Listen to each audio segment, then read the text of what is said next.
believe in the ripple effect.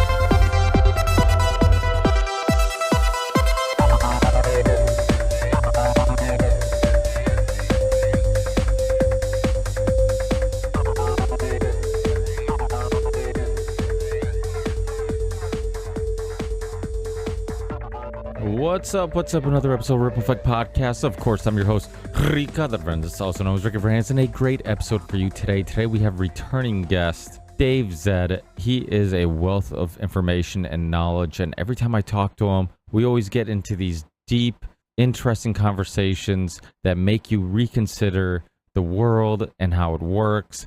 He's also a regular on my other show, The Union Don't Want It, which I co-host with Charlie Robinson, Sam Tripoli, and Midnight Mike. And also check out his podcast, the Generation Z podcast. And I'll put links in the show description to his podcast, his YouTube channel, where you can get more information and much more about the things that we discuss on this episode.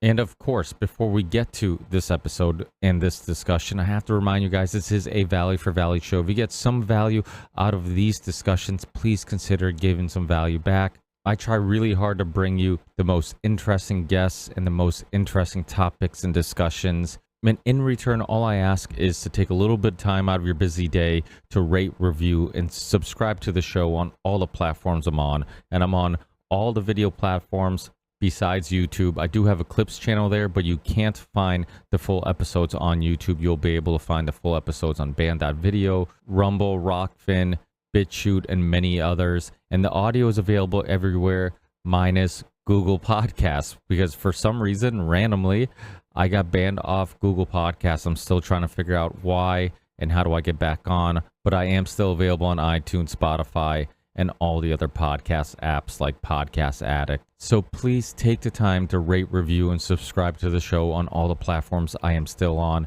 because I am definitely being shadow banned and the algorithms are definitely not working in my favor. So any help is very much appreciated. And those are ways of giving value back if you're not in a good financial situation. But if you are in a good financial situation, there's plenty of ways to help support the show. We have a Patreon page if you want to support us monthly, and no donation is too little. You can support us with as little as $1 a month. And if a small percentage of the listeners donated as little as $1 a month, I could easily do this show full time.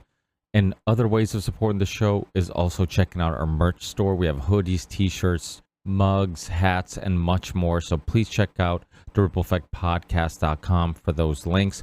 Or you can go directly to the merch store by going to the Ripple Effect Podcast merch.com. And as always, I'll remind you, you can find all these things in the show description or on my website. And if you want to send a one-time donation, we have a crypto wallet. If you want to send Ethereum or Bitcoin, we also have a PayPal account, a Venmo account. And we also have a couple of sponsors. And let me remind you, all these sponsors are people that I was friends with prior to being sponsors. It's people that I trust, people that I have worked with, or people that I'm a fan of. So the first sponsor is Content Safe. And Content Safe is how I get my video episodes on all the platforms I'm on. As you know, uploading video can be time consuming. And what they do is they let me upload to one location and then it syncs all my channels together. So in no time, you will find the videos on all the platforms that I'm on. And they also have built my website, and they do a bunch of other IT stuff and a bunch of other services for content creators, YouTubers, podcasters. So if this seems like something that you might be interested in, check out Content Safe. Let them know you're a listener to Ripple Effect Podcast, and they'll definitely hook you up. Another sponsor is the University of Reason, created by Richard Grove. Richard Grove is the host and creator of the Grand Theft World podcast. He's also the founder of the University of Reason and the autonomy courses.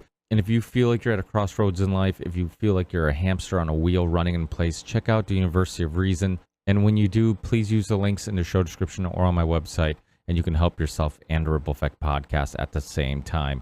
And my last sponsor is Element Electrolytes. It is a powder mix you put in your water, or you can put it in your coffee if you use the chocolate flavors. And it's a great way to optimize your body and mind. It's a great way of staying hydrated. It has no artificial flavors, no artificial colors. It only has the stuff that you need: potassium, magnesium, sodium, and enough of it to make a difference. And it can help with so many of your issues that you have in regards to muscle tightness, soreness, headaches, fatigue, so many different things that the average person deals with on a daily basis, and they don't know it's due to dehydration. So definitely check out Element Electrolytes. Use the link in the show description or on my website. Get a free gift with every purchase. And that's it. Also remember that there is a Telegram group chat if you want to connect with myself or the listeners of the Ripple Effect podcast. And also, I have a couple great episodes already recorded that I'm hoping to have out soon after this one. As you know, this isn't my full-time gig. If it was, and with your support, hopefully it will be my full-time gig at some point, and then I can get these episodes out much quicker and much more often. But until then, unfortunately, it has to take a back seat to other priorities when life gets a little crazy and hectic. Enjoy this amazing conversation with David Zed, and I will see you guys in the next one. Peace.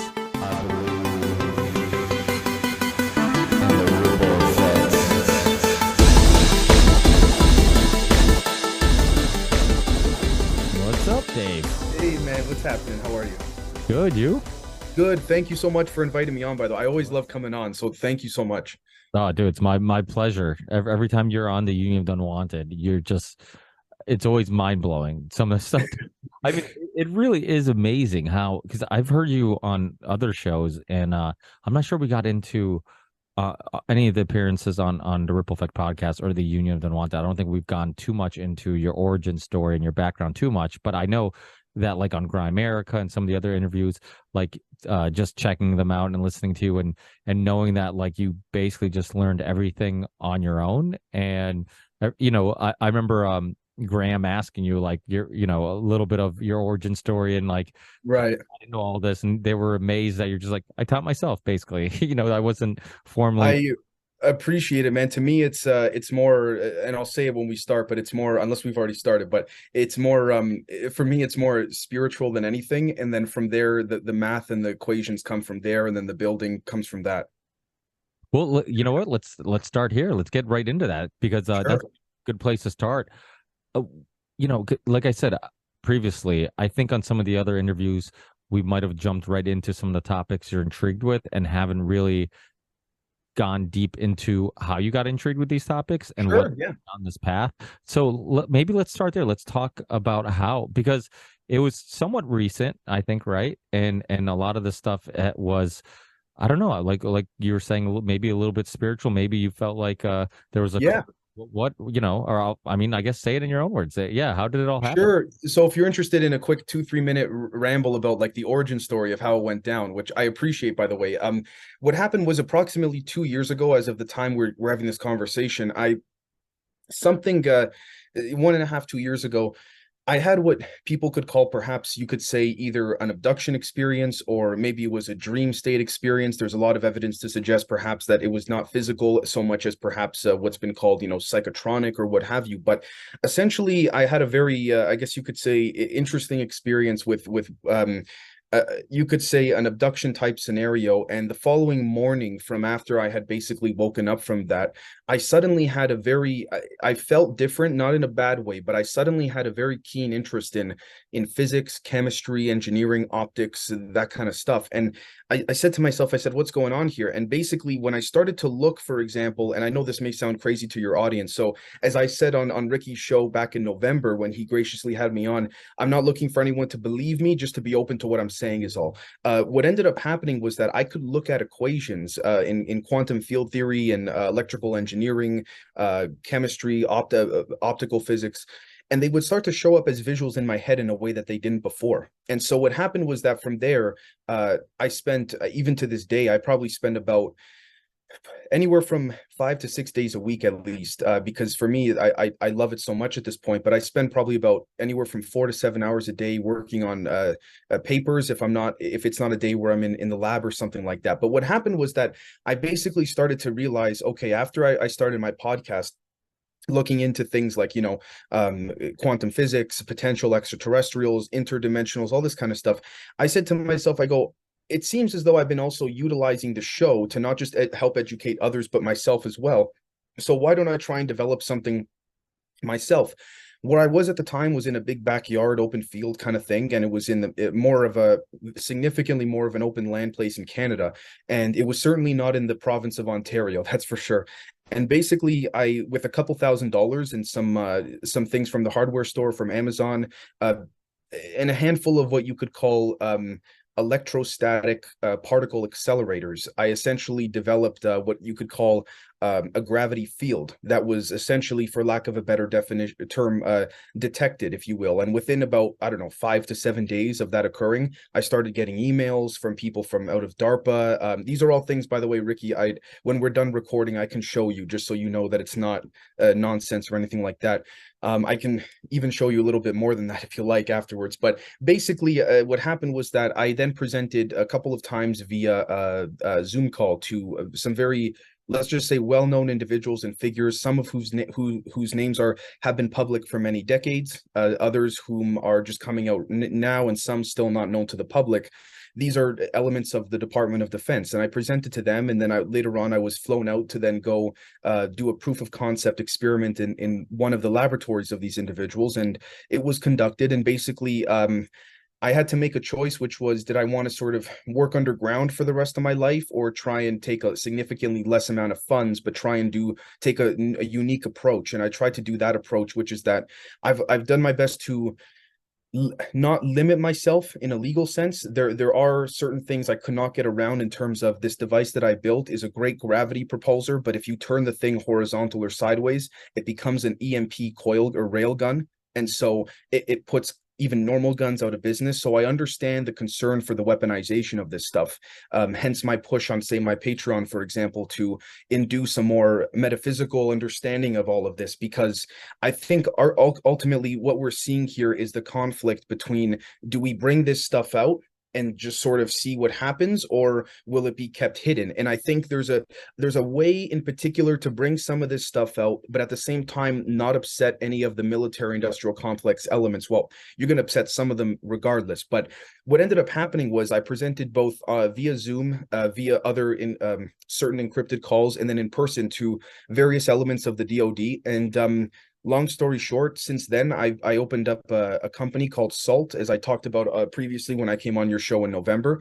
Stands for Strategic Analysis and Assessment of Longitudinal Technologies, having to do with basically long story short, propulsion and healing mainly, but that's where I'd like to focus on. But I mean, you can apply this to practically every field. And so since then, I've been flying all over the world really for consulting. I've also been doing, again, shows like this, and also running my show mainly on my Patreon, because what I've been doing is I've been, for my Patreon members, patreon.com/Generation Z, I've put out some of the papers that I've consulted for. I've had to redact some of the things in those papers, but I've put them out for the members in a way to try and open the right doors for the people that are interested in building their own versions. So I can't necessarily just kind of hand it out, but I can certainly open the right doors in that direction. If someone stumbles upon it, then technically speaking, I can't get in any trouble, if you will. But if I were to say directly, just, give out the quote unquote secret sauce or whatever, then I can certainly get in significant amount of trouble. This is where it becomes sort of scientific exploration becomes conflated with national defense concerns. And so this is where we are in a very interesting period right now, where I think we're seeing this even on a grander scale. For example, Ricky, you have a fantastic podcast and a ton of people listen to you. So for example, 10 years ago was far less likely people would be listening, but now people are pulling numbers on podcasts that are outdoing CNN tenfold. So I think we're seeing this transition of people wanting to self-teach, self-learn, understand all of this. And that's basically what I'm trying to do with my show Generation Z, as well as with on the Patreon there. And I know that it's a significant, I guess you could say, these are significant claims to make. Again, I'm not asking anyone to believe me, just to be open to it. There's some things I'll show you afterwards, Ricky, that if your audience were to inquire about, hey, does you think Dave's legit, I'll add a little bit more validity to that. But that's basically what happened. I'm skipping over quite a bit, but essentially to give a general overarching concept, that's basically what I've been up to. And now I'm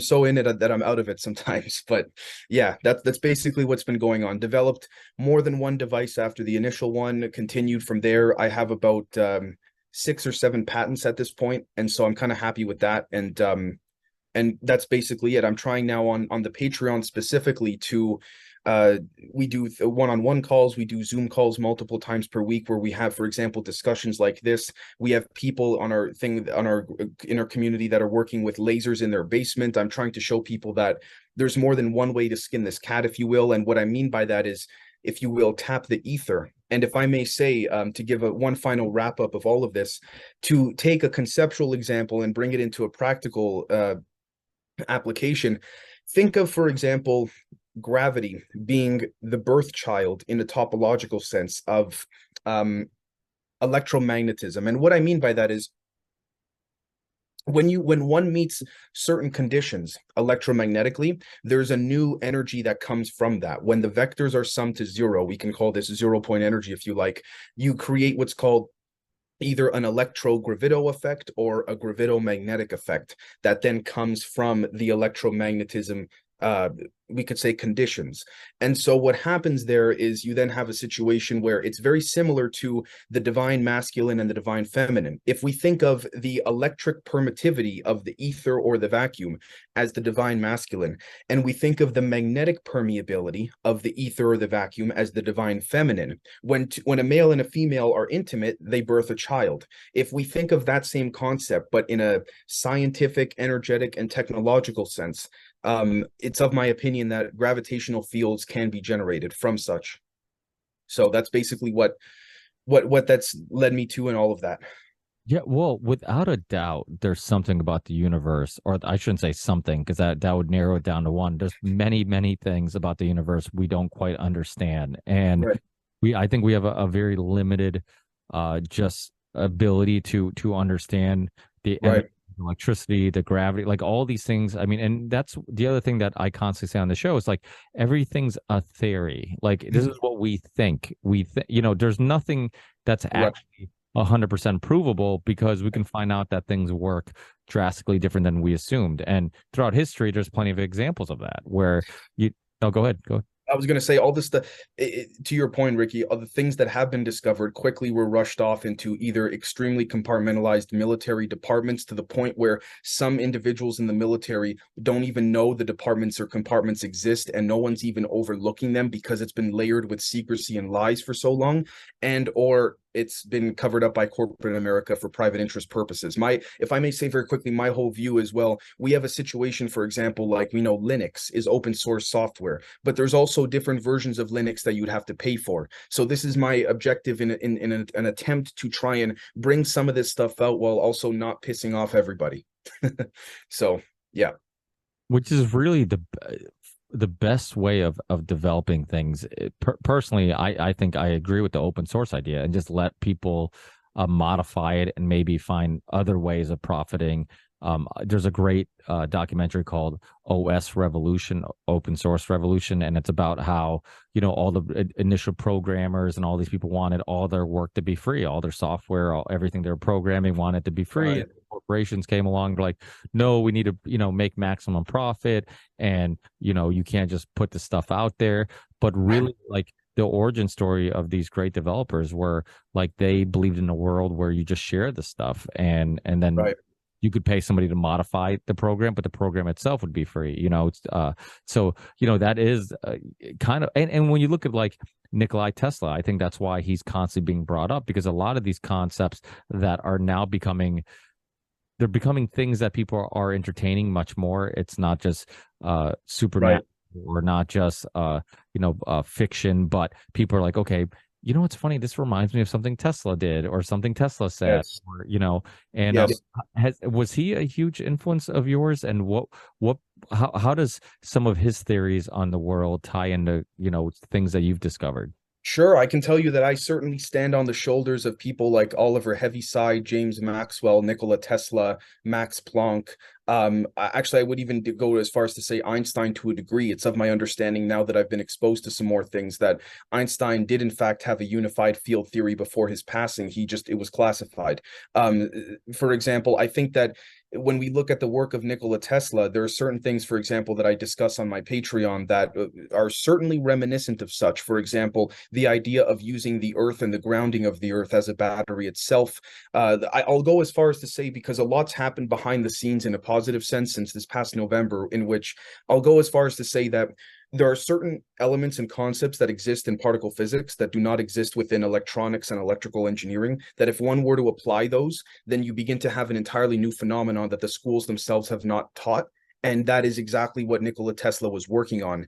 He has far more patents than I think a lot of people even realize. But I know, which is fantastic, a lot of people are learning about him more and more now, whether for healing purposes or propulsion or for biophysical elements of things. There's so many different avenues this can go down, and truly when one sees the especially like for example myself in the laboratory, when one sees these type of effects, it's truly, in my opinion, it's indiscernible from magic, for example. But not only that, it's also it really gives an elevating motivation to life itself. It really shows that anything could truly be done with the right amount of focus and intent put into it. Now, you initially start talking about your experience, which kind of sparked all this. Yeah. Do you mind getting getting in Yeah. a bit more detail on like Sure. what exactly happened? Have you watched a Moment of Contact by James Fox?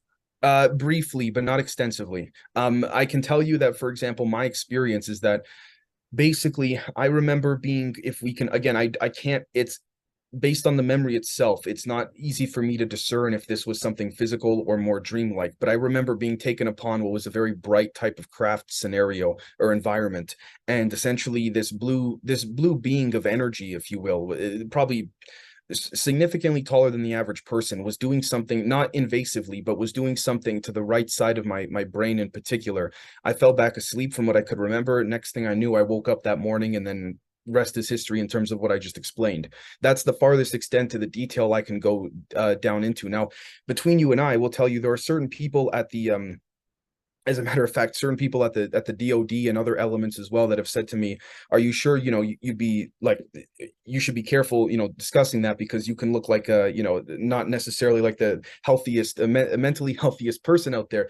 And I said, "Look, at the end of the day, someone's got to try and break the ice, and I know there are others around the world doing it as well. It's not just me." So, at the end of the day, for me, one thing I can tell you, Ricky, is that the more I learn, especially in the laboratory, and even people will see this, a lot of it on the Patreon as well, but the more I learn, the more I realize I don't know anything. And what that speaks to me as philosophically is the joy is in the journey. Sort of like when we go watch a movie, we don't say, for example, "Oh, I just want to see the start of the film and then the end, and then I'll make my decision." We want to enjoy the entire duration of the movie. That literally the entertainment is in the process of watching it. So why would it be any different with our day-to-day lives? For example, we see people always wanting to go somewhere quick and then get something done. Once that thing is done, boom, jump to the next.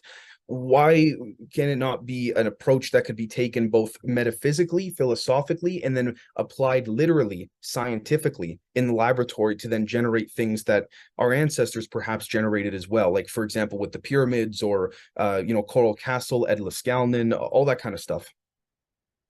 Well, satisfaction is the death of desire. The journey. That's why the journey is really what, like you said, what we really find joy in. It is the journey, because once you're there and you get what you were looking for, then it's over, and so desire's gone. So yeah, without a doubt. I mean, I know you talked about how so after your experience, you started becoming intrigued with these topics. Right. You start experimenting with stuff. Like you said, you bought a couple parts and Yes. and did something. And then I remember when you're on the Union of Don Juan, and you actually brought this up.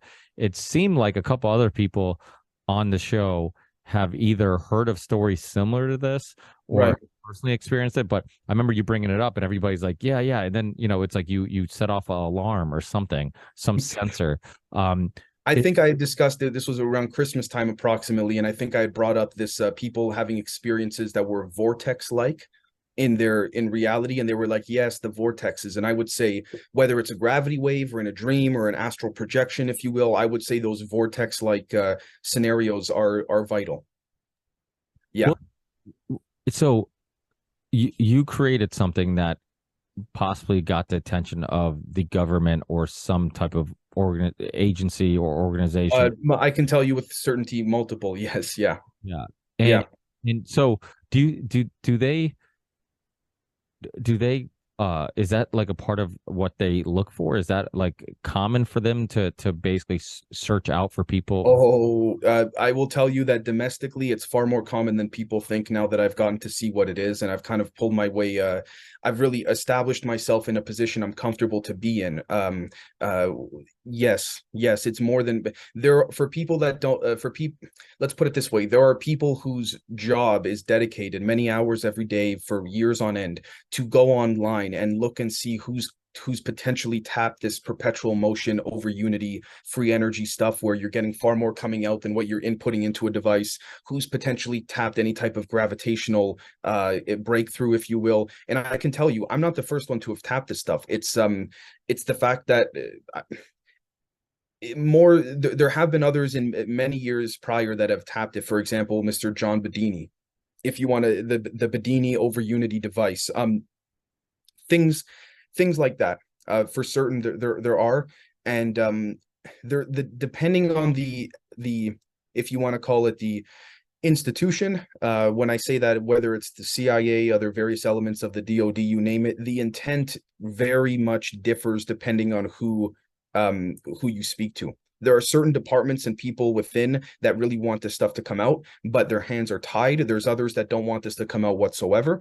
I can tell you that there is extreme domestic tension, which also would give credence to the amount of whistleblowers that are coming out. There's enough people now saying this is enough is enough kind of thing, and I'm trying to tread the water of, but keeping that balance of, I do have certain albeit I will admit not anything large, but small contracts and projects with certain elements of the DoD. There's certain things that I will not do for moral and ethical reasons, no matter the price. But then there's also other elements out there, for example, where I guess you could say that there's the average, Joe Blow in his garage that has just as much intelligence as people like myself and others as well. Because to be clear, I failed math every year of high school. So, and now it's ironically the thing I love the most. So, yeah.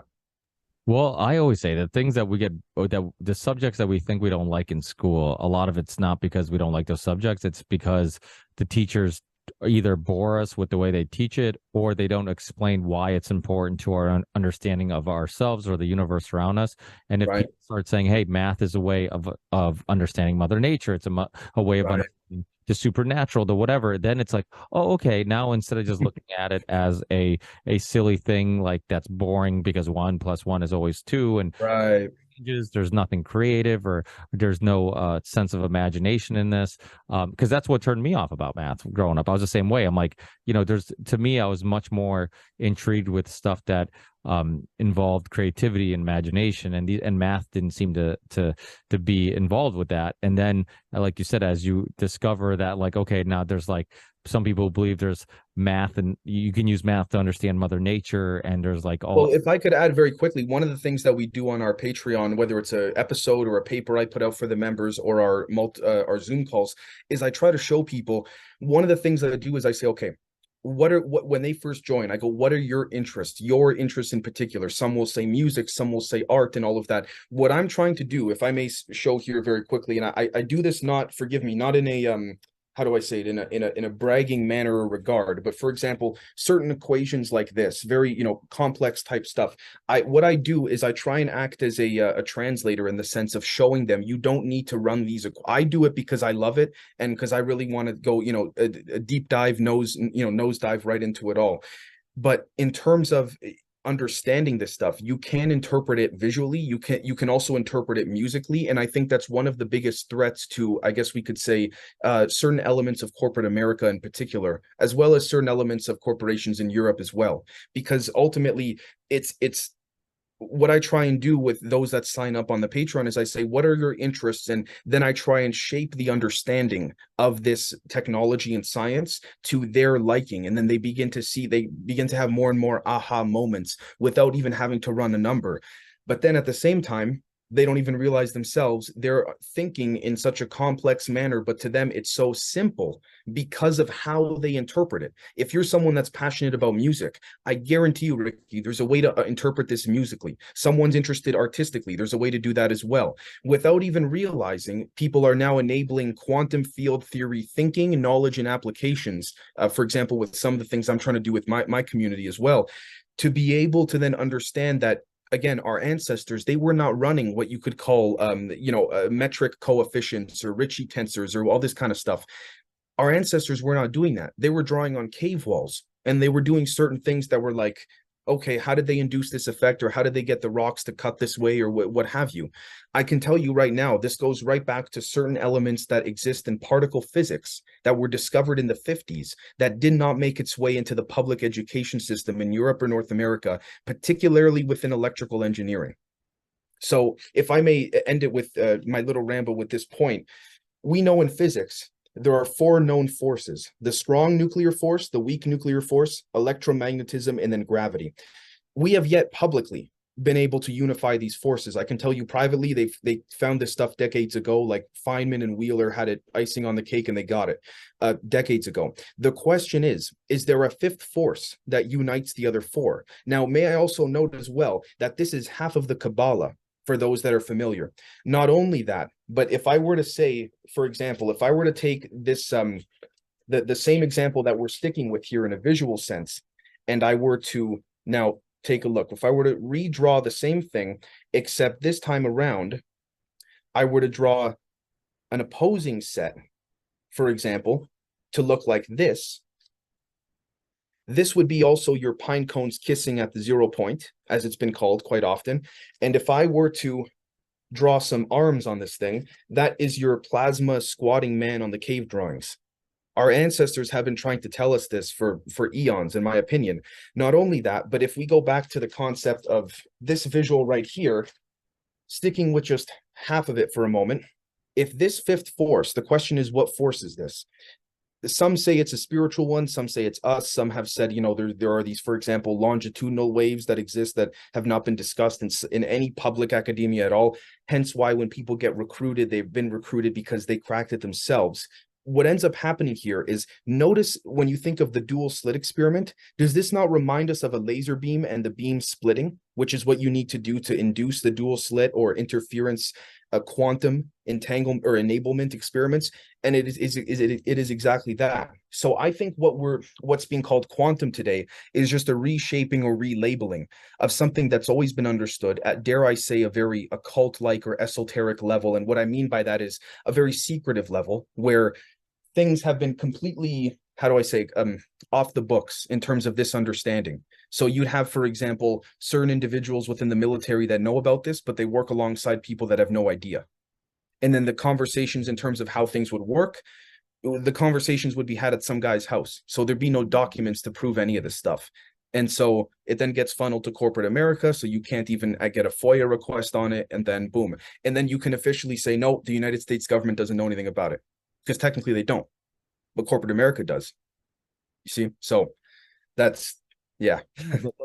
That's fascinating. Well, the thing is, I've always been intrigued with, I mean, the thing is, like, when you look at UFOs and all, I remember growing up and listening to, or listening to interviews on Project Camelot and thinking everybody was crazy. I'm like, these people are crazy. I'm like, they're talking about interdimensional, like, I'm like, how do you prove any of this? This is so crazy. And then like you start, so it's like, that's present time. And you're like, there's people presently talking about this stuff. But then you realize like some of the stuff that they're talking about, our ancestors have, like you said, they did pictures, images on cave walls describing this. They did, and And then you start like becoming much more open-minded, and you're like, okay, well, and then Nikolai Tesla was trying to contact aliens or some other, If you know. I may give you a very, to your point, Ricky, if I may give you an example, let me explain to you in my view in terms of what's happening scientifically these days publicly, although albeit there is a pushback, to be fair, from the people like you and I. If you have, for example, say this is my phone and I cover half of it with my hand, and I say, hey Ricky, you see this top part of the phone, and you go yes, and then you go, hey Dave, isn't there another half to your phone that you're covering? And then I go, what are you talking about? I don't see it. What do you mean? And then you go, no Dave, your hand is covering the other half. And what I do is I then go on a campaign to ridicule you. I don't attack your scientific claims because they cannot be disproven because they're right. But I go and I attack you as a person. And I go, no, Ricky's crazy, yada, yada, yada. All because basically I don't want to reveal the other half of the phone. That's basically what's been going on in science for many decades. And to be honest with you, I'm very frustrated with it. Yeah. That's basically what's been happening. It's basically been, no, you're crazy, or what. There have been, I mean, Ricky, I'll go as far as to say, I know for a fact there have been certain people, scientists in the last 20, 30 years that have came out and made written papers, shown lab experiments on, we could say, certain major breakthroughs, gravitationally, for example. They get retracted. They just get retracted, or the scientist gets attacked. For example, there's a fantastic, I believe, Indian, forgive, I'm paraphrasing here, but there was a very nice Indian scientist about, I think, 3 to 6 months ago, came out, and it was then announced in all the physics journals and news outlets, all the respected ones, quote unquote, that basically he was able to produce what's called a room temperature superconductor. Now, normally superconductors need to have liquid nitrogen or liquid helium poured on them to cool them to induce the what's called certain quantum effects. Here's the thing, though. This gentleman found a room temperature superconductor situation, but after his announcement for about 1 month, the physics community was silent. The scientific community was silent, and then all of a sudden he started getting attacked as being someone that's plagiarized work, et cetera, et cetera. But his work on the superconductor itself was not attacked. He was attacked, but not the work. And so this is where those type of methods sadly continue to work from a psychological perspective, because people say, oh, look, he's this or that. Well, first off, the claims themselves, I mean, at the end of the day, I'll tell the way I am is very simple. Whether you want to call it a gravity wave, or people say, oh no, that's not a gravity wave, that's an artifact, meaning like a residue effect of a magnetic interaction. Okay, let's call it energy coming out of a bird's ass. Forgive me, I don't care. At the end of the day, if it levitates and if it propagates and if it acts like what gravity has been described as, why can't it come out, and why can we not explore it? But again, all of a sudden, people write papers, they do great things, they do experiments. All of a sudden, the experiments are then inconclusive, and then it just goes away. It's complete nonsense. Well, yeah.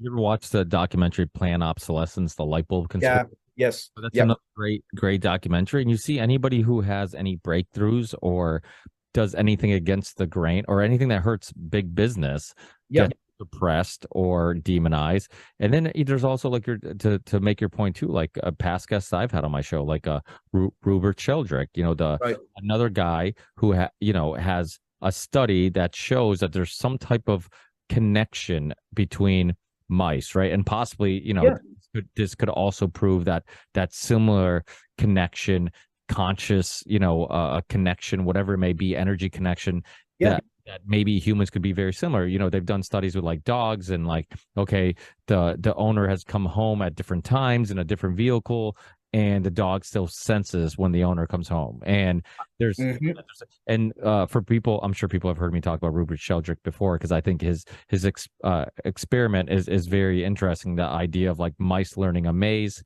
in one location and then mice somewhere else that never met these other mice, have never done this maze ever before, or learning it at a faster rate, and then that continues at a different location. So it makes you think, and it's what is it called? His theory, the morphic resonance, and so he thinks that there's some type of conscious connection between all these mice in some way. They're sharing this information, this knowledge.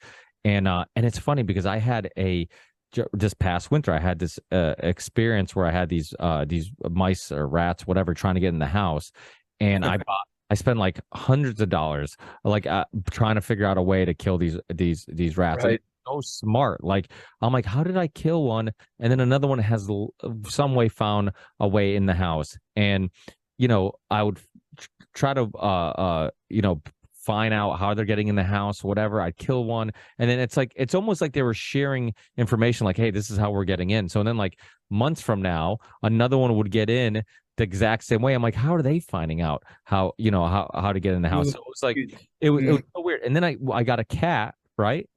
And we killed one, and they never came back. And I'm like, how are they not even trying Almost as if there was a conscious exchange of don't come back. now they know there's danger there. So there's so it made me think of like the Rupert Sheldrake experiment. And then same thing with like Dr. Tom Cowan.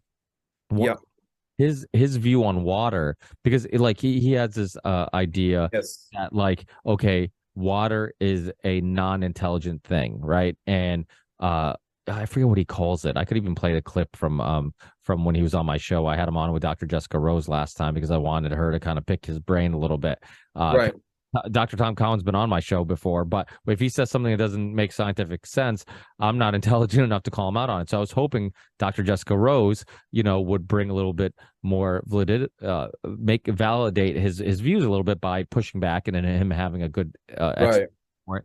And that's basically what happened. She really couldn't debunk any of the things he was saying. And not that she was trying to, but I wanted her to come on and push back because I just so listeners think hey, you know what, I'm not just letting him ramble. No, I will say healthy skepticism is needed. If not for healthy skepticism, for example, certain things that I was able to develop in the laboratory, and let me be clear, I'm not the first one to do it.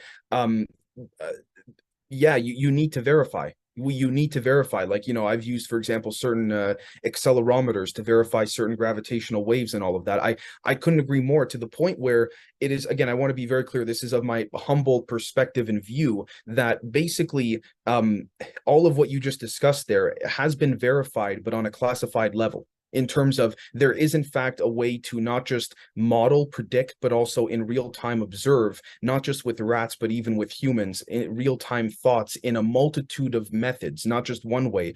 If I may say as well, a quick correlation back to Nikola Tesla, if I'd be able to share my screen very quickly, if that's all right, Ricky. Thank you so much. I'll make you a co-host, and then that way you can share your screen. Sure, thank you.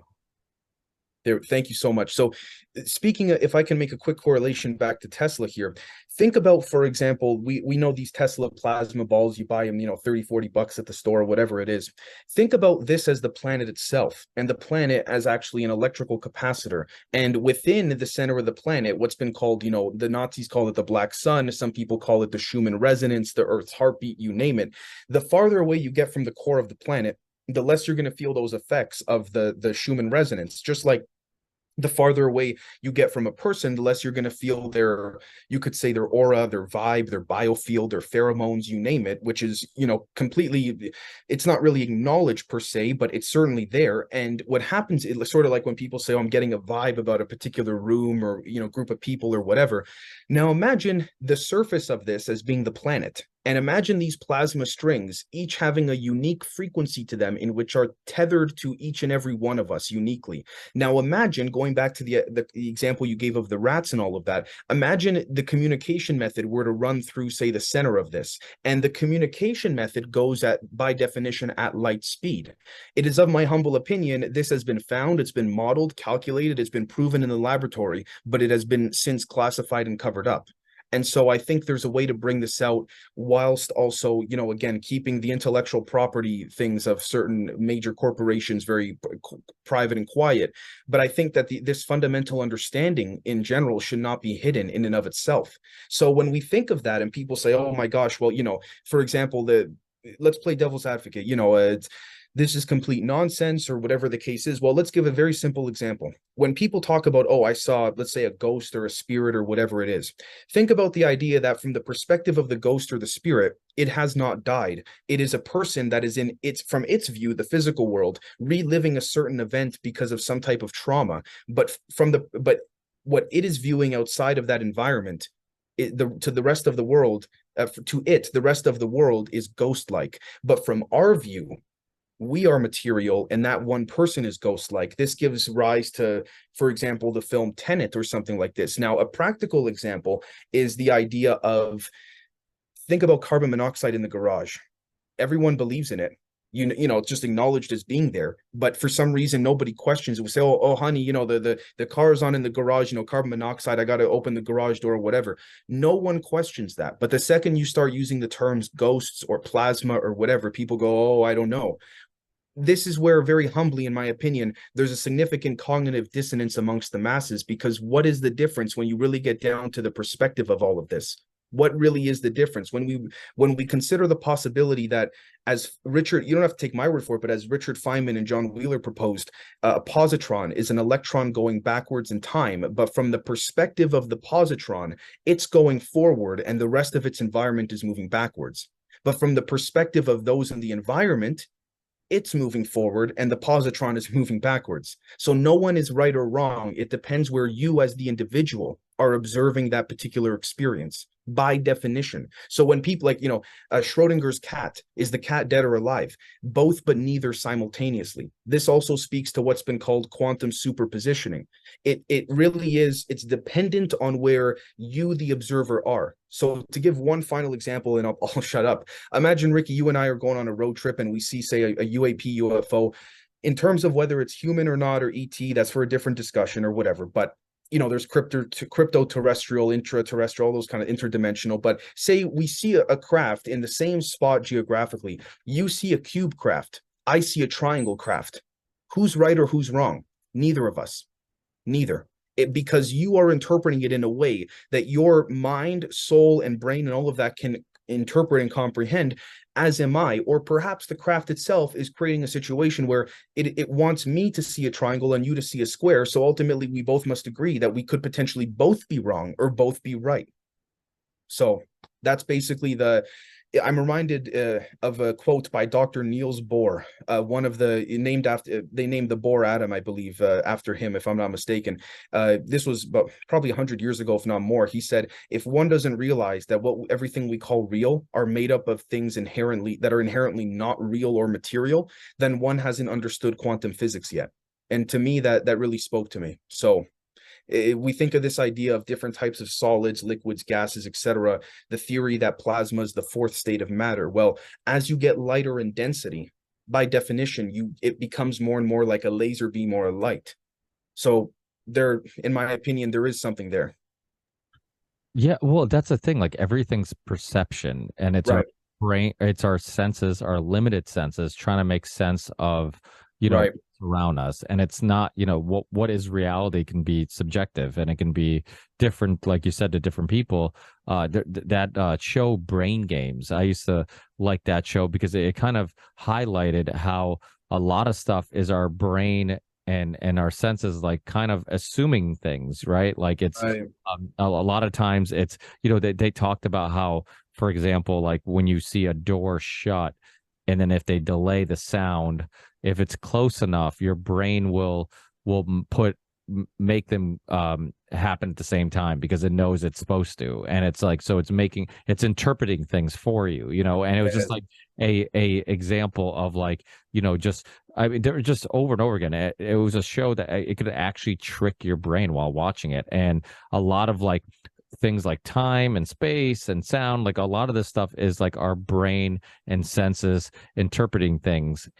Doesn't mean it's exactly how it is. It just means we're trying to make sense of things, and we could be interpreting it incorrectly or have a very limited understanding of what we're interpreting.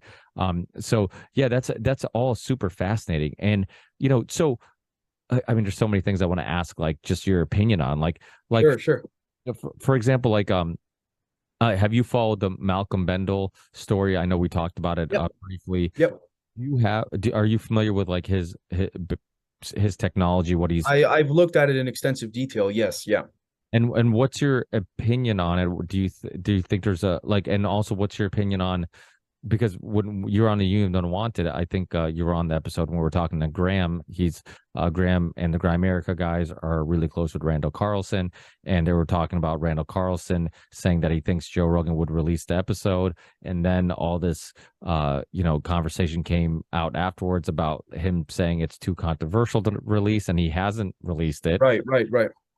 If you go to Malcolm's Twitter account, you can see him in the studio. He did a little quick, in the studio, and you're talking about a show that's had tons of people that go against the grain and controversial people. This seems like not very controversial when you think about just somebody who thinks he invented some technology. I mean, like, how can that be dangerous unless it actually is? And so well, I can tell you in my, my perspective on that with respect to, I think as I said on Grimerica, conceptually, I think it works. Absolutely. I think that, for example, the same way I've talked about on other shows as well, even on the Patreon and on the show on YouTube and all that I have, there's more than one way to skin this cat. There's dare I say, many ways to do this. You can use certain crystals. Forgive me, I have to be careful here, but you can use certain crystals to induce what's called SPDC, stimulated parametric down conversion, to induce this. You can use certain plasmas. You can use electromechanical inductions. You can use, for example, certain there's been speculation that for example, niobium or other certain elements could be used to do this. And I think that Mr. Bendall's work is not incorrect in my humble. I've actually looked at it in extensive detail. It's certainly I can see why it was not aired, because I can tell you now, for example, like I'm a nobody compared to those guys, and I will say I get death threats, I get attack, constantly people saying I'm this or that. Well, in that regard, I would just say very simply, okay, then do the math or come to the lab with me and tell me that it's wrong or whatever the case. But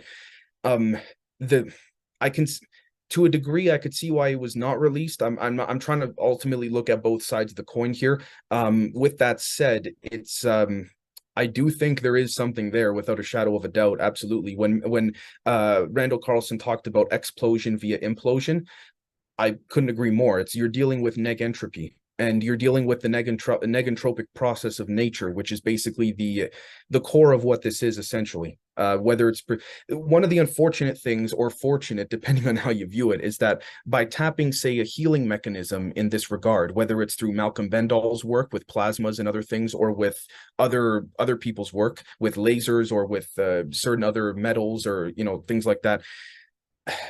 When by tapping one, you tap them all. And what I mean by that is it takes a few adjustments to go, hold on, I'm using this for healing. Why can't I use it for propulsion? And this is where that I can tell you, I personally know within DOD, at least in America and North America, this is where that debate is. There's extreme domestic tension internally in that regard. I can tell you for certain that that's what's happening.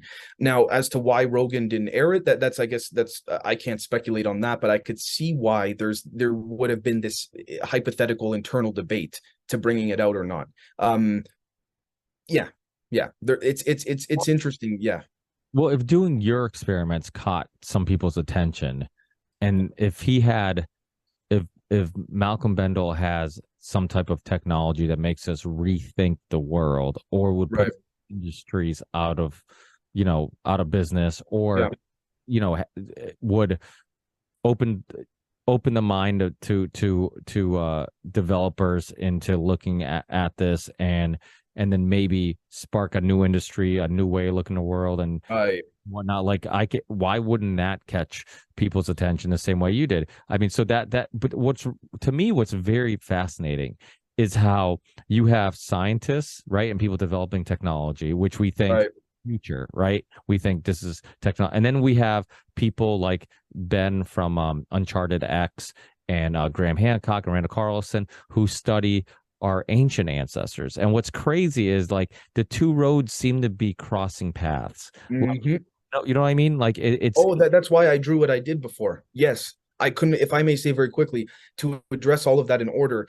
I think one of the reasons that I was sort of put on a radar is because, as I understand it, forgive me if I'm wrong, Mr. Bendall was doing testing in first off, at the time he had, and probably still does, far better political connections than myself in terms of being able to go to certain universities and keep a certain experimental thing hush hush or what have you. Not saying that's the case, but he was experimenting with it, I believe, outside of North America. I had initially induced and I say this with the utmost respect to Mr. Bendall. I believe that the effect I induced was significantly stronger than what he's trying to promote. And I think he's probably aware of what I'm doing as well. It's just he doesn't also want to upset certain interests that are out of his control. So I think he's trying to introduce a more, dare I say, very respectfully, a more lightened version of what I'm basically doing. Had I known at the time, I probably would have rethought turning the device on, but the device that I had done emitted gamma rays and X-rays. So right there at the edge of the spectrum of electromagnetic spectrum of extremely high frequencies that could really hurt someone. At looking back, I could have very easily radiated myself, to be clear. So that's the first thing I think. And also it didn't help that I was 40 minutes away from a military base and just kind of doing it all over the place in the open. So, so there's that first and foremost. Secondly, I think that if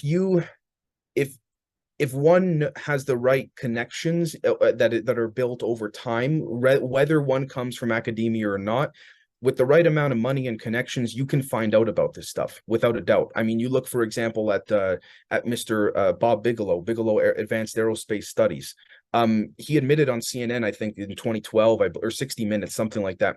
He's probably he spent the most money in terms of a private individual, at least in the North American continent, in terms of trying to understand this stuff. So again, it gets very interesting. I will tell you, if not for the assistance of certain individuals, both within and outside of the DoD, I would have probably been, if this were 5-10 years ago, Ricky, we wouldn't even be able to have this conversation right now. I would have been, I can tell you right now, the threats would have been far more than just words in that regard.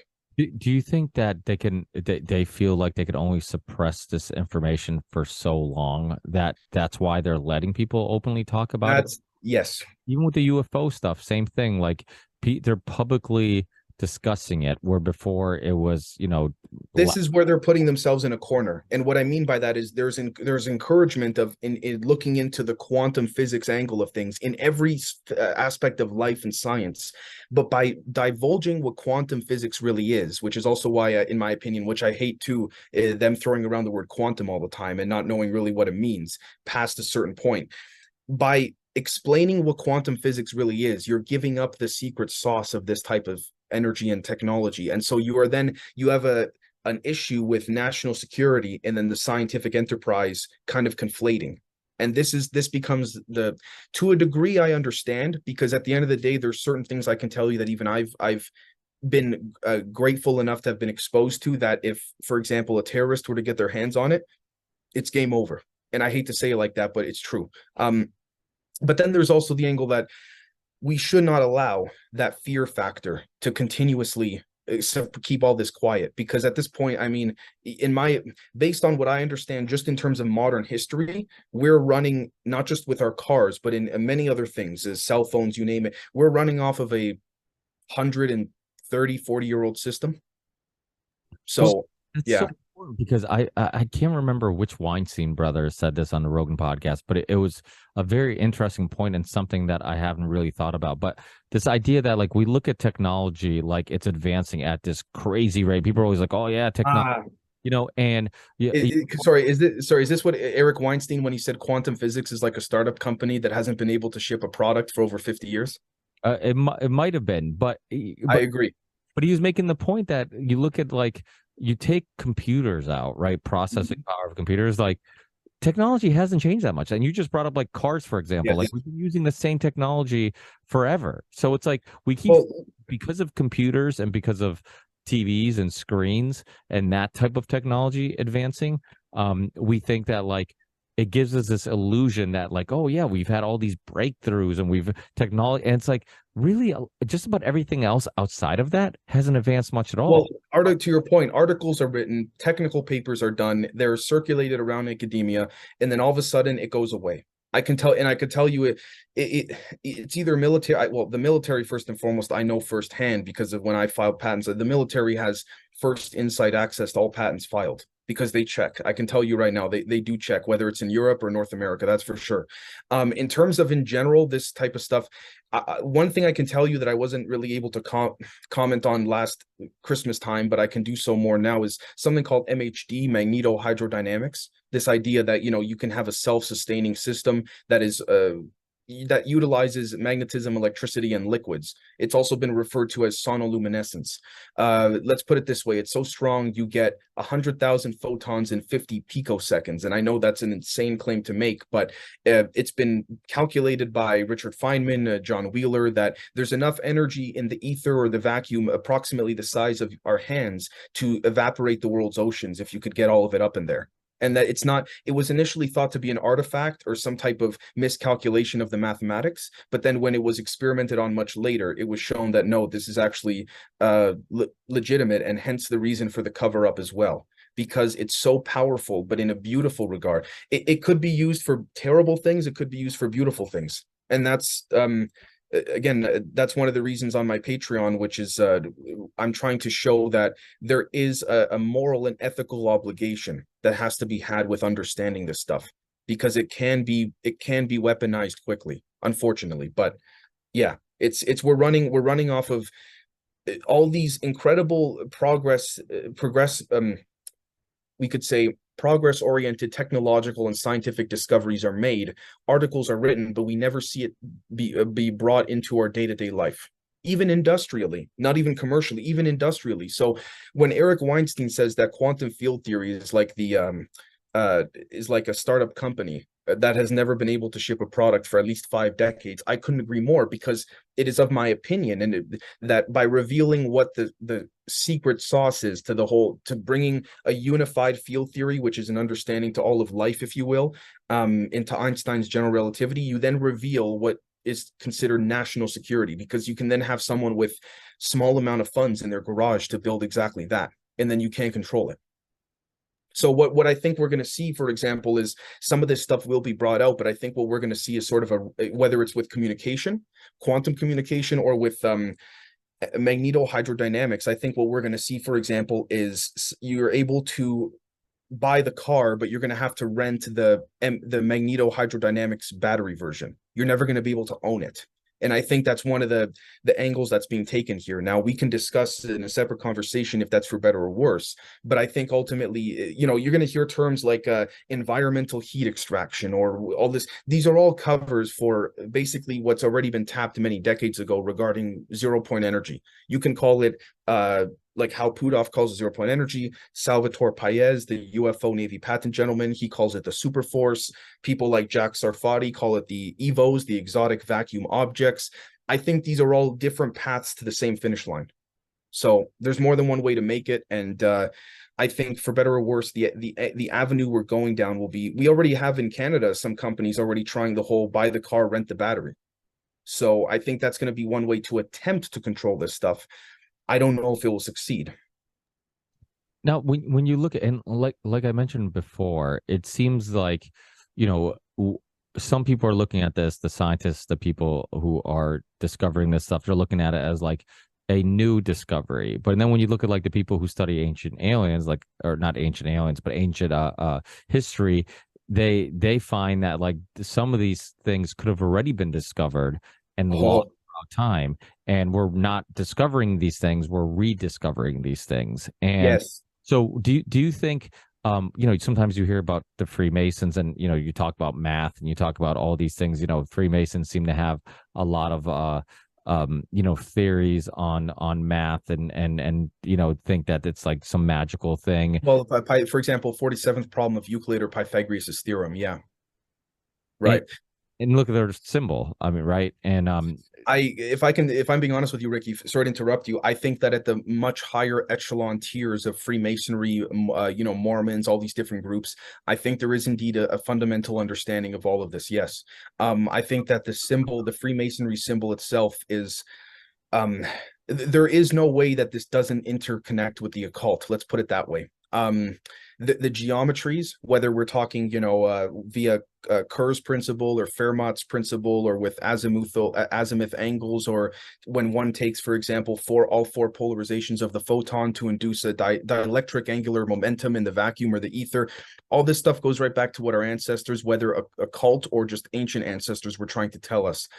Do I think that, for example, it's some grand, I mean, do I think that for the average, Freemason at the, your average Joe at the local lodge, does he know or she know? Absolutely not, in my opinion. I think it's, again, it's layered upon layered upon layered and compartmentalized. I can tell you that there are scientists that know, for example, I won't say the names because we can talk after the recording, but there are certain ones that I can tell you they've known for decades now, and then they've worked along people where those people, the other scientists themselves, have never known about it, and they're like, how could I not know? I knew this guy for so many years. How could he have not said?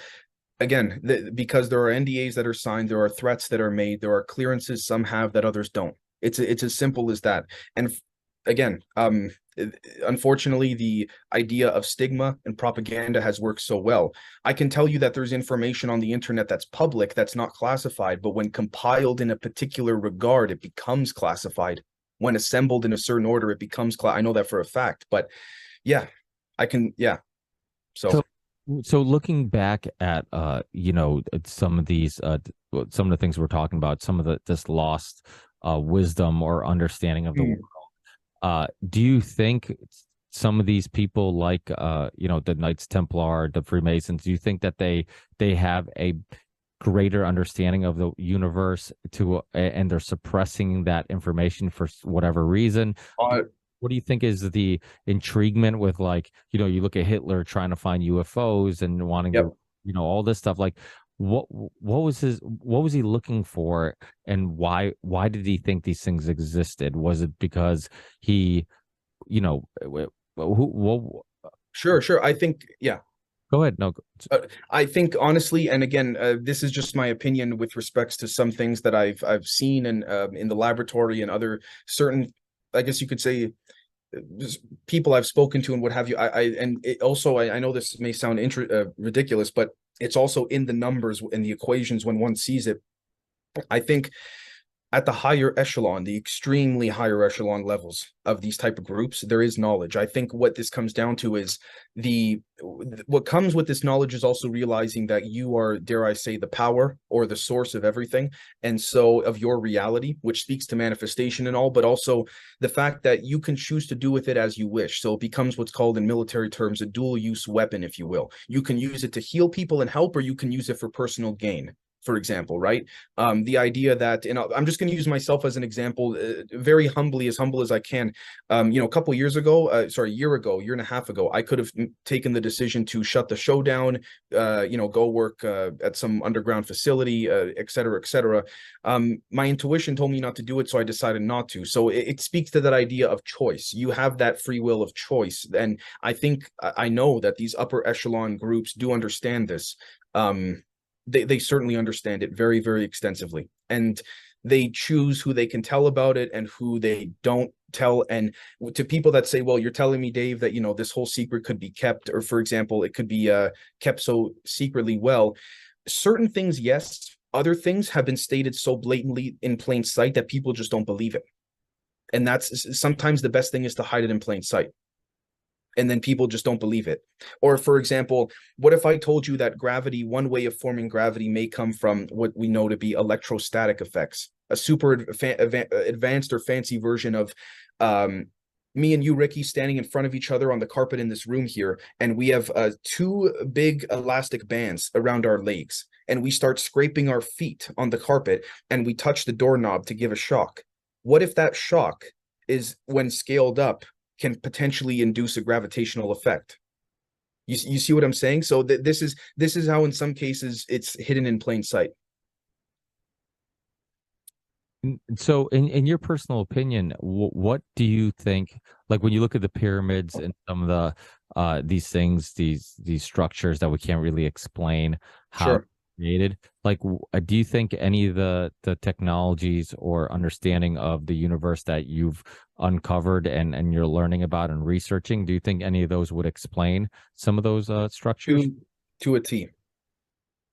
Yes, to a T. I will just leave it at that. I can tell you that there are people with clearances that have put a lot of that stuff to bed in terms of understanding it, because they're now reproducing it under what we now call quantum physics. Yes, I think, for example, the pyramids were a combination of energy grid amplifiers, healers. I think they were a handful of different things. I can tell you that, for example, there are these longitudinal waves. They're vertical and they're infinite, and they go past the sky, like into space or whatever you want to think of it as.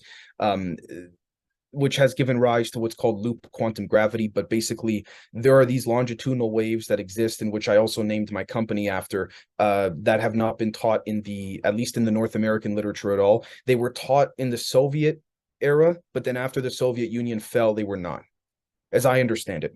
I can tell you that when certain academics or certain students going for their PhDs or whatever, they notice this stuff, there are military elements, there are intel elements that are looking to recruit those type of people. I can practically assure you on that.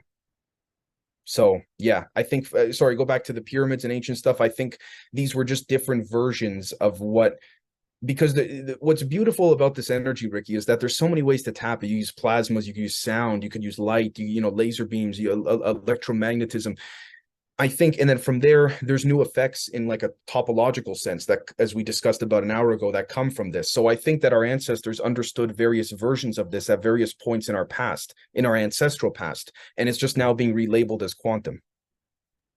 That's my overarching take on all of it. Basically, you call it quantum, basically. Yeah. The thing about quantum, it's such a general. Sorry, Ricky, I'm so sorry. One thing I will tell you is I was given access to a particular document that showed pre-World War I, late 1800s, that what was called seance rooms are now identical in arrangement to what are called quantum laboratories. So, sorry. Yeah, well, that's the thing. Like, and so Ben from Uncharted X, great YouTube channel, talks about. I think others have talked about it too. Bright Insight and other channels about like this pottery that's made of like this really like dense stone, and they're like, how could they have made this? And so it's like there's all these things that are unexplained according to our explanation of the way the universe works, but it kind of exposes the fact that our explanation, it could either be wrong or limited or doesn't really explain everything, or things don't work exactly the way we think they work. You're starting to see a lot more conversations about, like you said, pitches and vibrations and, Right. and all these type of things. There's videos of like, certain tones making water make certain shapes and all these weird things. And so it's like, the technology that they could have used, and that's the thing, like we always use our current understanding of the world as our method of explaining how things work, so it's like when people didn't understand thunder, they thought it was a god that was angry. Right. And now it's like same thing, like we don't understand how they build a pyramid, so we say that they just had endless amounts of slaves that could build these things and push these things, and just seems completely ridiculous. And so without a doubt, like I think that, we can't dismiss some of these old Graham Hancock talks about it all the time. He's like, we a biblical scripture, whatever it may be, like a lot of times we dismiss these things as like, oh, these are just dumb, primitive people who don't understand things. And yet, a lot of what we're coming to find out is that in many cases, they have a better understanding of certain things than we do. Yes, very much so. If I'll even go one step further and give you and your lovely audience a practical example of trying to feel some of this energy. Order, for example, a ring magnet off of Amazon or whatever, a ferrite ring magnet, and basically grab the popcorn bowl from your kitchen and essentially take the ring magnet, put your hand in the center of the popcorn bowl. And the reason for the popcorn bowl is because there needs to be a curvature that's induced, and that speaks to what's called angular momentum in quantum physics, which in my opinion is just stupid fancy way of saying spin the thing, essentially. But this idea of taking the ring magnet and putting it in the center of the popcorn bowl, keeping it in your hand, but with your wrist very slightly begin to jerk and turn the magnet in the bowl, and you'll start to feel a field build up, an energetic field. And then the field will start to drive itself the faster you turn it, to the point where you don't even need to basically do anything with your hand. You just need to keep it there. One could make a strong argument there's something there that our ancestors understood that we don't, or at least we do understand in a modern sense, but has been covered up. If I may, yeah. And I mean, just think about how we make electricity. I mean, that alone, I mean, it seems like magic. Like, oh, Well, so if I may say, sorry, very quickly, you're really asking, you're saying the right stuff, brother. When you look at, if everything that we've listed as givens in science, we don't know what the hell they are. If, for example, force, there's not an adequate definition of force. I try and encourage people to find, to go through all the textbooks, all the literature in the world. You won't find it. Feynman even said it. Richard freaking Feynman said it. We don't know what energy is. Once you get to a certain point, we don't know what electricity is or magnetism is, because it's like saying, for example, you walk outside, okay, it's snowing today. What's the snow made out of? Ice. What's the ice made out of? Water. But there comes a point where you genuinely don't know, and that speaks to, in my opinion, not only fractals, but the joy is in the journey, if that makes sense. So science is magic until it could be understood, but the journey never ends, because even after understanding one element, there's another element that makes up that one that you don't know what it is. So to me, that excites the hell out of me. But yeah.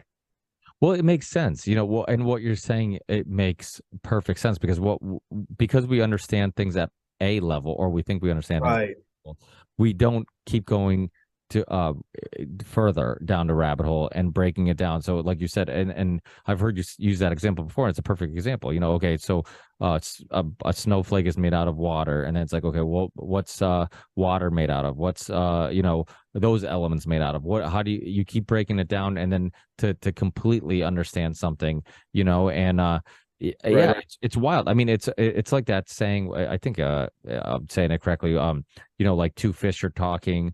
One says, "Hey, I wonder what life is like outside of the water," and the other fish goes, "What's water?" It's like we have Right. this like, we live in this bubble of like, this is our reality, and we don't. It's hard to see anything beyond that.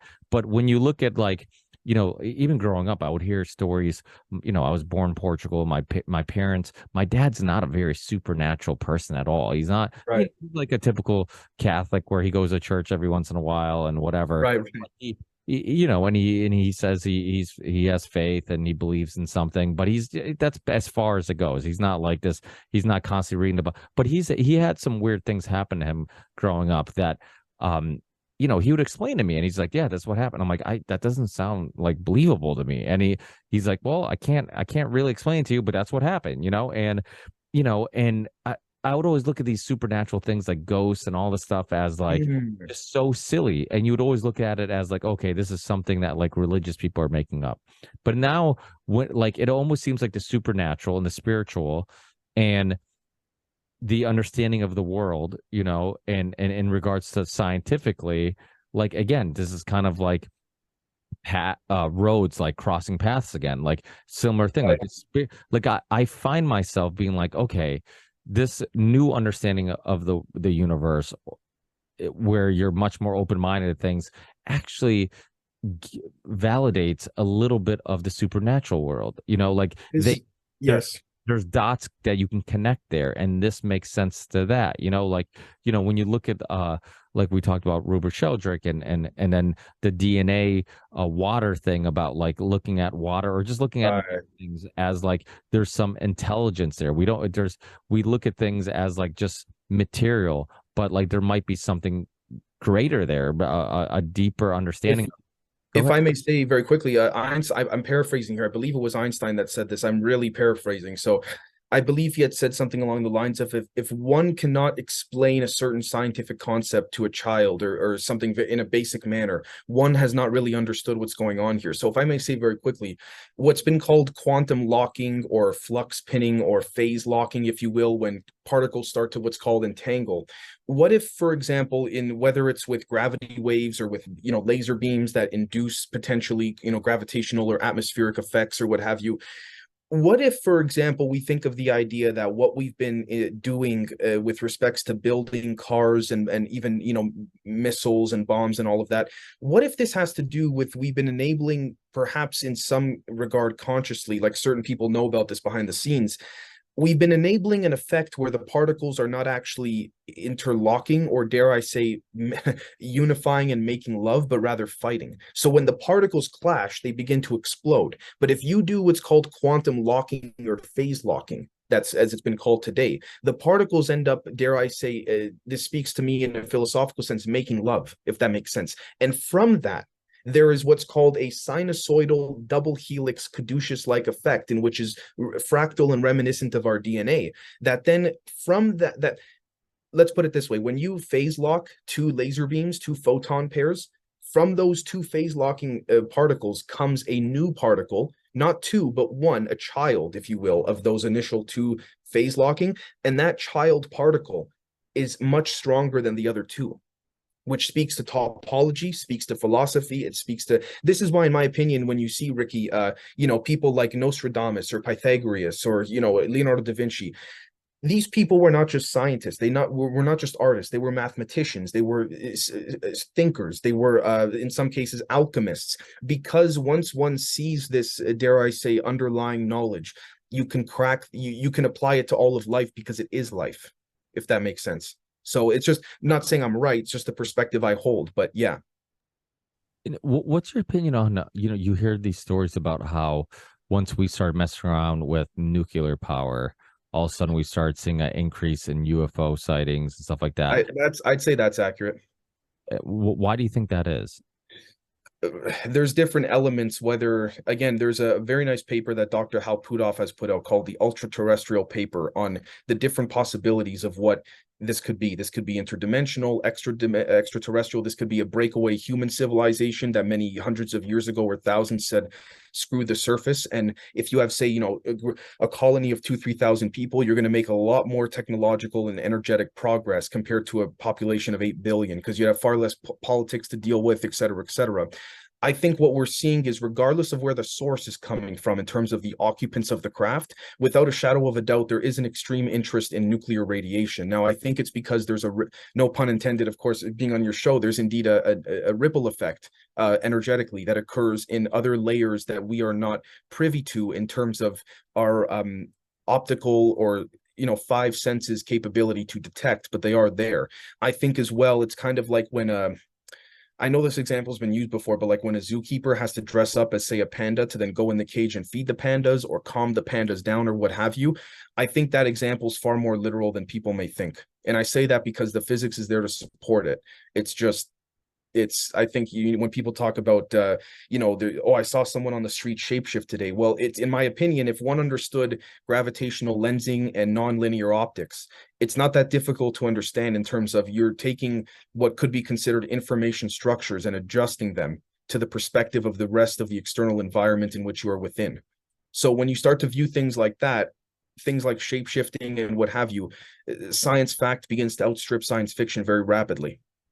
So I think, do I know for certain what's going on? No, I know there's definitely an interest that they, or what the phenomena, if you will, has with us in terms of nukes and all of that.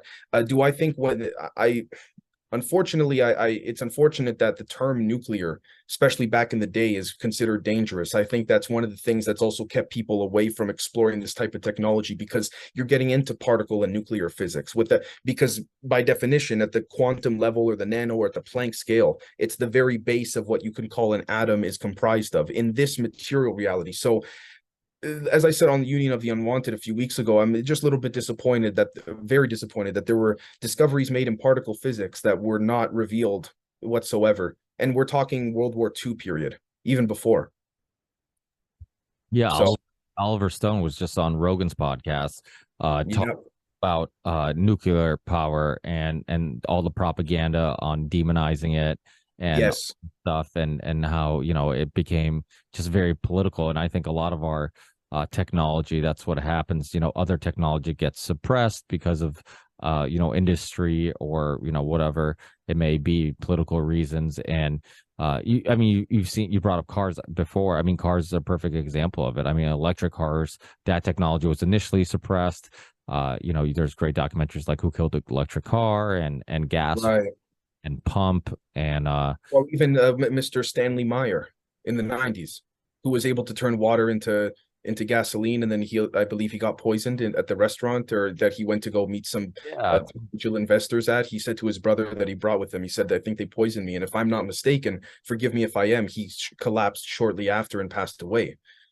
These things have happened. I think that presence that was once there is no longer, at least particularly in the last 2 to 3 years specifically. But I think certain elements that are trying to project certain strength that used to have actual strength no longer have them, or have it, at least for now. And that's one of the reasons that I've decided to come forward to do the podcasting circuit, if you will, to try and see, to try and reach out to those that may be interested in what we're doing. So yeah.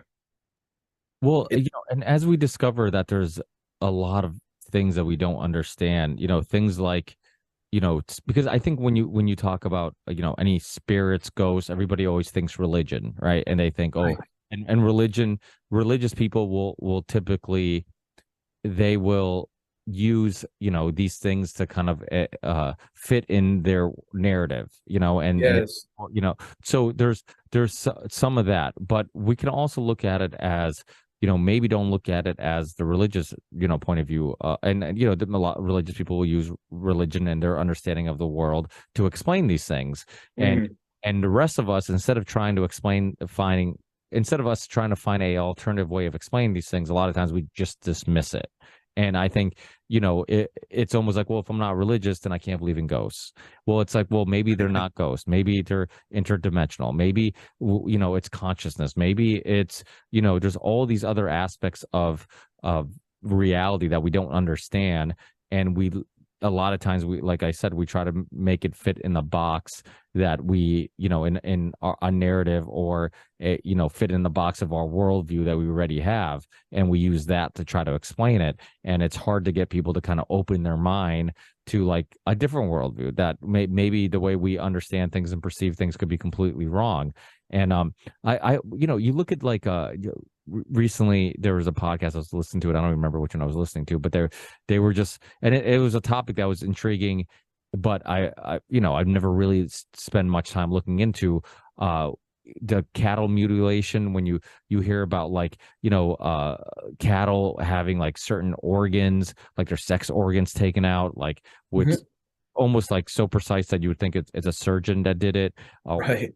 No blood around, and like all these unexplained things, like the crop circles. And obviously, I know there's a lot of fuckery with crop circles. There's people who attempted to create them, but there was also crop circles that were completely unexplained, and even like people sensed energy from the location and that type of thing. And I just had this guy Freddie Silva on, who's from the Mm. UK, who's very fascinating. He's done a lot of books on crop circles, and without a doubt, there were some that cannot be explained. And like Right. you could even sense energy in that location. You go there. What do you think that is? Do you think it's like somebody trying to send us a signal, communication? I know some people privately that have been actually building certain devices based on crop circles with no knowledge in mathematics or anything, and they've actually been successful in those experiments. So I think that there's certainly some elements that are perhaps trying to send us a message or tell us something like this. As to what the source of those elements are, to be honest with you, I certainly cannot say.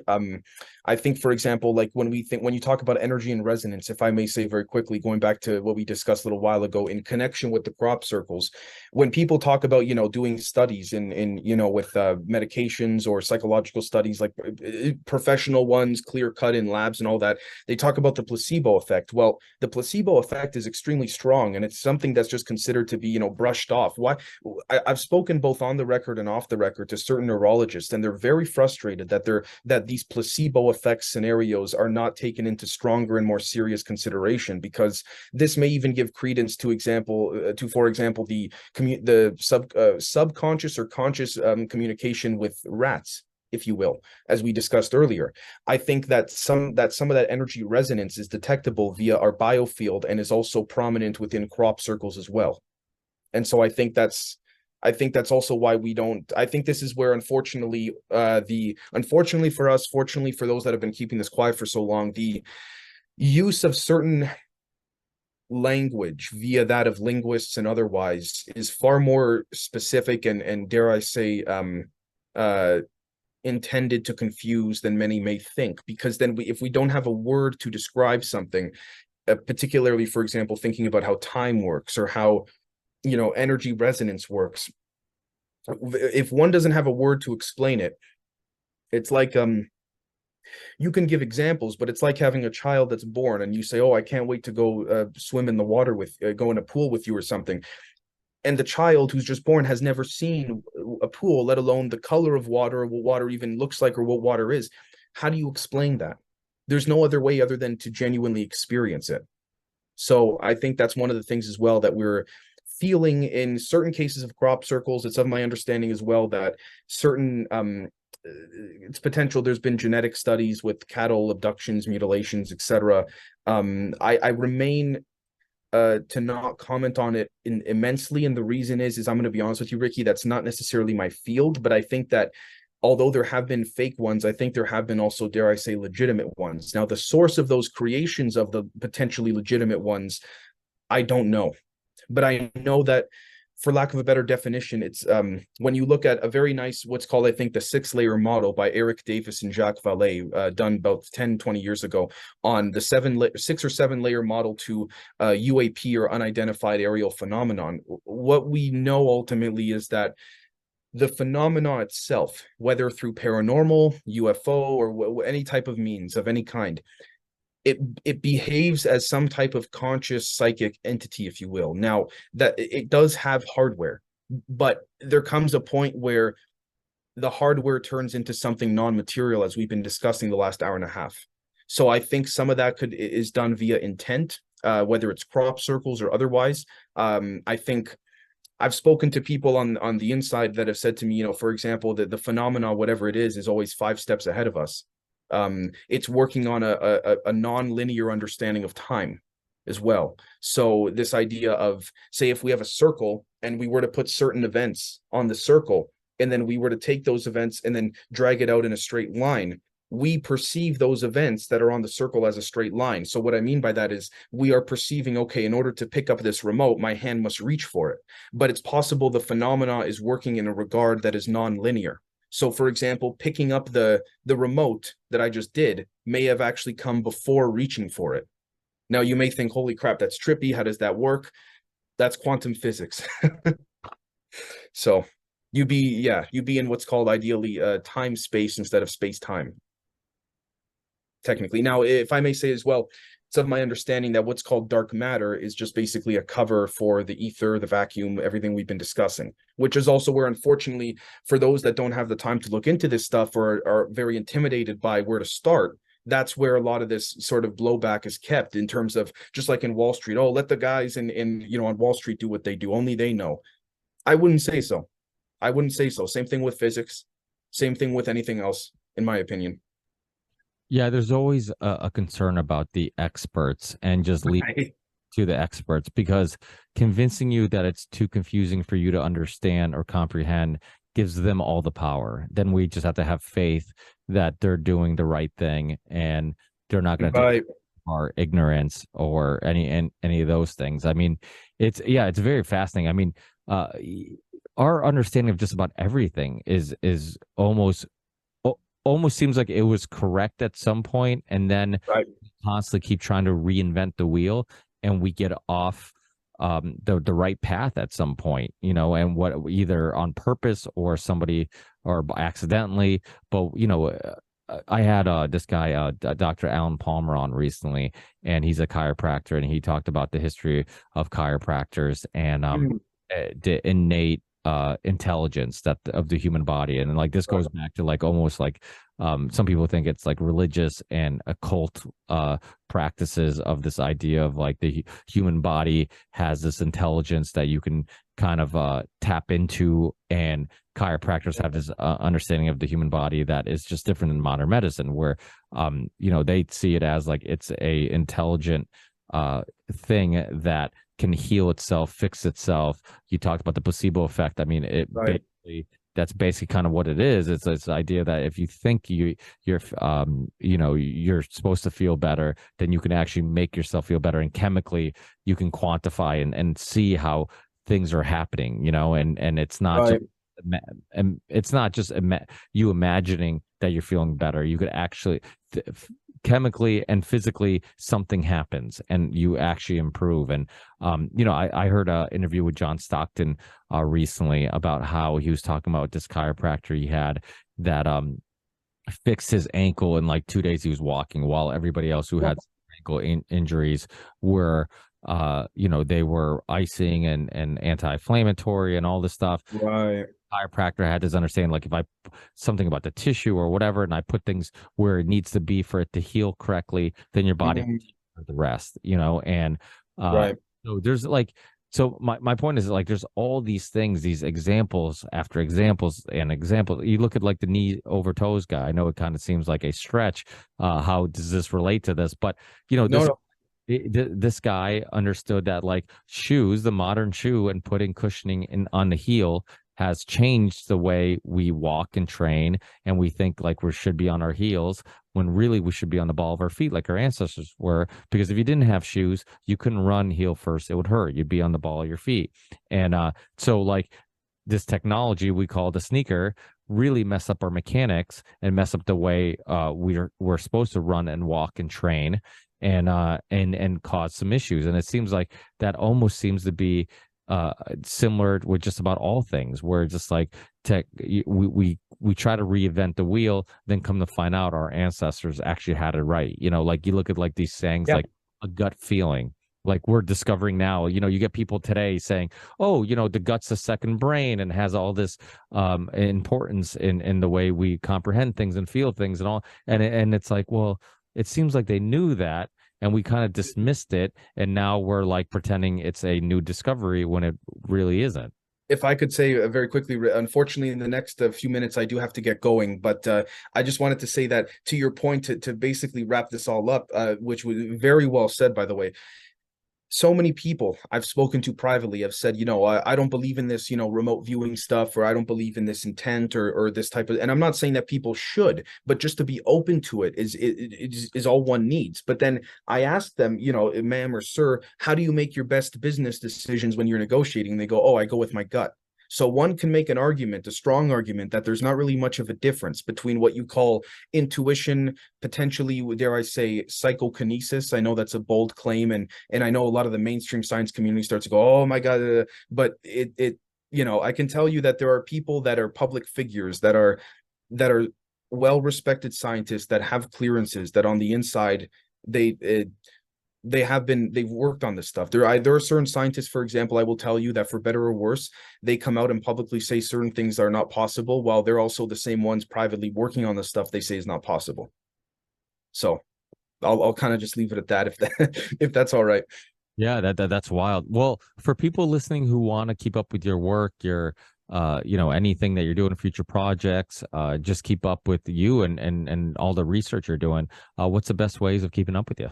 Sure. Thank you so much. Well, I have on YouTube, Spotify, Podbean, Apple Podcasts, the Generation Z, ZED podcast. Of course, at YouTube as well, if I didn't mention that, but mainly where we do everything these days, because of what I'm doing with my consulting company with Salt and my traveling and all of that, is mainly on patreon.com/Generation Z. We do anywhere from 1, 2, 3 times a week group Zoom calls where we have 1 to 3 hour chats, just like we have had here. I put out, for example, some of the stuff I'm doing at Salt that I can put out, quite a significant amount of papers that help people gain more insight into practically developing these things or understanding them more conceptually. We have people, for example, experimenting with lasers, with certain types of aluminum and copper. It's just a very exciting thing that we're doing on the Patreon mainly.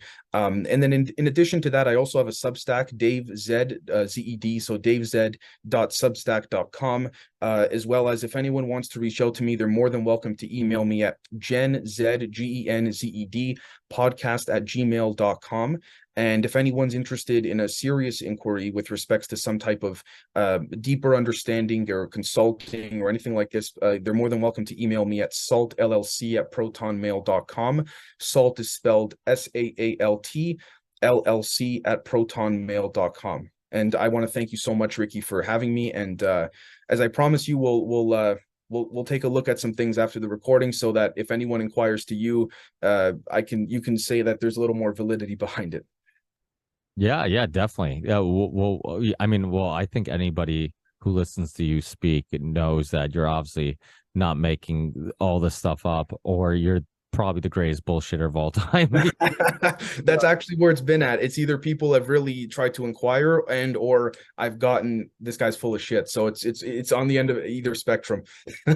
Well, I think it's really easy to dismiss things that shatter your worldview. I mean, it's no different than, back in the day when I'm trying to tell people that, like, yeah, there's people like Jeffrey Epstein who's linked to all the politics in the world. Yeah, those politicians you voted for, those celebrities you love watching and you think are decent people. Yeah, he hangs out with them, and they've been to this pedophile island. And if I could say very quickly to your point of all this, it's kind of like when people seem to get emotionally frustrated with this type of even conversation, I would say very kindly and respectfully, perhaps one needs to reflect on themselves and say, what is triggering me or making me angry at this particular moment to where I feel invigorated to then act this way or project something in this regard? Because the more one, in my opinion, works on themselves, the more one is able to then help others. But that's just my view. And to your point about the Epstein thing, you said if you went around 5-10 years ago and said, hey, there's this island, people would call you nuts. But look, they did call me nuts. I remember the first time I had Nick Bryan on my show, years ago, talking about Franklin scandal and Epstein, and you bring this up to people, they look at you like you're absolutely insane. And I just think people really struggle with nobody wants to be wrong, right? And so it's like, or nobody wants to feel like they've been in the dark and that know more than they know, and that so it's like it's this ego thing. And like you said, like if you learn how to find peace with like understanding that maybe we don't understand anything, and like the more we know, the less we know. Then if you take that perspective, then be open to learning something new, be open to different perspectives, and again, like when you start going down these rabbit holes, you realize like there's nothing out of the realm of possibility. There's no theory that to me seems too crazy to at least explore, because there's so many things that seemed insane that come to find out there was some truth there, or there's something there. So to me, like that's the worst thing you can do is just dismiss things because it seems insane, and then you'll be one of the people who might start accepting it as true late. You'll be late to the party. Else is like, okay, we already knew this, and you dismissed it, you laughed at it, and now you're late to the party. So to me, it's really important to be open-minded to everything. Learn each other, and to me, if I may say very quickly, to me, it's not about saying I told you so to anybody. It's just I just find it a little bit ironic at times, is all. Yeah. I'll put links to all your work, all your Patreon page, all that stuff in the show description. So please support your work, because I'm assuming the Patrons hopefully help. That's the only right now. That's my only source of income in that regard. And I don't say that. I say that in a way of I'm very appreciative of the members that have joined, and we're really trying to build a community and a positively oriented movement in that aspect. So yes. Thank you so much. Please, people, support. We spend money on reckless and dumb things all the time. Like, we go out, we drink too much, or we go, there's people go to Starbucks and spend $6 on a coffee every day. It's like, and then there's people like you who are doing amazing work. It's like, how about you just, a little bit of money, if everybody just contributes a little bit, you can help people out. Thank you. And there's even people like yourself that are allowing people like me to have the platform to reach out. So it's a reciprocal give and take situation. So thank you. Yeah. Well, without anything I can do. I mean, I love having these conversations because I'm always learning from the guests. I always say it's a journey. Like a lot of times, listeners or you talk about learning from certain episodes. I'm like, no, I'm like, we're on this journey together. I'm like, I'm learning Right. from episodes too. We're all growing and learning together. So I know Right. you're a busy man, so we'll definitely have you on again in the near future. We'll definitely keep in touch. I'll send you links to the show once it's up and live. And if there's anything specific that you want in the show description, please send them to me. I'll make sure to put them in the show description. And keep up the amazing work, Dave. I really, really appreciate it. And I'm Thanks so much, Ricky. It's been an honor. Thank you. awesome. And I'm sure we'll be in touch. Thanks, Dave. Have a great night. Cheers. Cheers.